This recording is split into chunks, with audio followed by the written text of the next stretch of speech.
क्यों न महके गुलाब आँखों में, हमने रखे हैं ख्वाब आँखों में। इसमें ख़तरा है डूब जाने का, झांकिए मत जनाब आँखों में। और फिर मीर तकी मीर कहते हैं, मेरी नीमबाज आँखों में सारी मस्ती शराब की सी है। और फिर नाज की उसके लब की क्या कहिए, पंखड़ी एक गुलाब की सी है।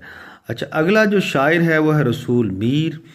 रसूल मीर रोमानवी शायर है, कश्मीरी साल अव्वल का। तो उसकी शायरी हम पढ़ने जा रहे हैं। तो महबूब की जुल्फ़ों पर, उसकी कद पर, उसकी खूबसूरती पर जितने भी आपको शायरी आती है, आप इसकी तशरीह में ऐड कर सकते हैं। तो रसूल मीर जो है वो 100 के करीब गज़लें उन्होंने लिखी हैं। तो आपके सिलेबस में ये शामिल है। तो मिलते हैं जी लेक्चर के अंदर। अल्लाह हाफिज़।